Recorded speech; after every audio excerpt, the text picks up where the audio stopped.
Most people don't ask their financial advisor the right questions, and it's costing them thousands. Not all advisors are working in your best interest. Some are charging hidden fees you didn't even know existed. It's your favourite Scotsman here again, and before you trust someone with your hard-earned money, here are 10 questions you need to ask to protect your retirement. This should be your first question, because how an advisor gets paid may influence the advice you receive. In Canada, advisors primarily earn money in 3 ways. 1, flat fee, which is a one-time or annual fee for a financial plan. They don't manage investments, so you have to implement the plan yourself. 2, commission-based.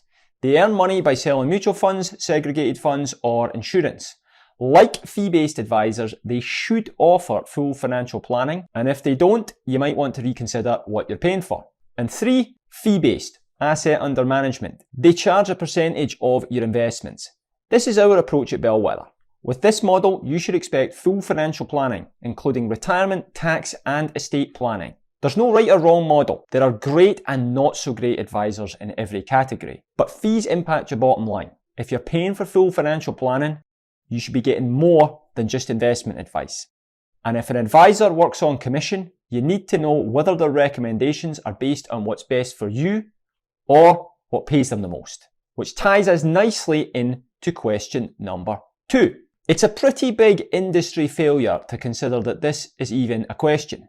But believe it or not, some mutual fund advisors and insurance agents follow what is called a suitability standard, meaning the recommendations only need to be suitable for you, not necessarily the best option. Here at Bellwether, we are fiduciaries, which means we must always act in your best interest, no matter the circumstances.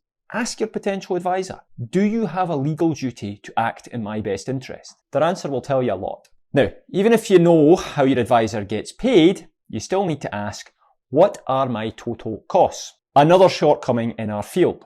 Because in Canada, investment fees aren't always as obvious as they should be. Here's what to look out for. Management fees, or MERs. Even if you have a fee-based advisor, they may still use third-party mutual funds or ETFs when building a portfolio for you. There are more often than not underlying fees or commissions baked into the investment product that aren't exactly transparent. Some advisors also charge trading fees for buying and selling investments, which can lead to trading for the sake of transaction fees. Now, the investment industry took a good step forward by banning deferred sales charge funds. Without knowing what they are, you're locked into a fund for up to 7 years and must pay an exorbitant fee to get out and access your money. Sounds like a good deal, eh? Such a fantastic deal that they're unfortunately still sold in many insurance products. Personally, I've never understood how they could ever be sold with the client's best interest in mind. Anybody with their wits about them can see it's not exactly a client-friendly arrangement. Another question to ask is if there are any withdrawal fees if you exit a particular investment early. Here at Bellwether, we're fully transparent and upfront about fees, and it's really not an awful lot to ask for. So now that you know what you're paying, and if your advisor is acting in your best interest, you need to know what they are actually going to do for you. All too often, I still come across people who have an advisor who picks an investment portfolio for them and then disappears off the face of the earth, other than maybe a phone call once a year. We don't like to operate like that, and you should get what you pay for. Here is what we offer: a real retirement plan, a clear, step-by-step roadmap tailored to your goals. We offer smart tax strategies that help to lower your tax bill, maximize your income, and make your money last. We provide a solid estate plan, one that takes a family-wide, intergenerational approach to ensure the efficient transfer of your wealth. Every client gets a will and 2 powers of attorney. We prepare for market downturns and unexpected expenses to ensure you're properly insured. And we simplify your finances and organise everything so that you can focus on enjoying life. If you don't want all that, then that's fine. Some people just want investment management or help getting life insurance in place. Just make sure the fees that you're paying reflect the services that are being provided. Quick break here. Click on the link in the pinned comment below to get your free retirement guide, described by more than one person as the best they have seen on the internet. Okay, back to it, and question number 5. I'm going to let you in on a little secret.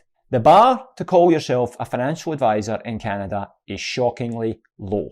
Pass a couple of mutual fund exams that are far from rocket science, ensure you don't have a dodgy past, and before you know it, you can call yourself an advisor and sell mutual funds without being much more prepared than the person you're serving. Despite that, there are several designations that many advisors hold that take hundreds or even thousands of hours of work to obtain. 3 of the most common are the CFP, or Certified Financial Planner.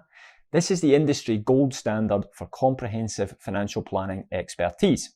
The CIM, or Chartered Investment Manager, this specialises in portfolio management. The CFA, or Chartered Financial Analyst, is a deep focus on investment analysis and portfolio management. It's very difficult to obtain and the highest level in the industry on the portfolio management side.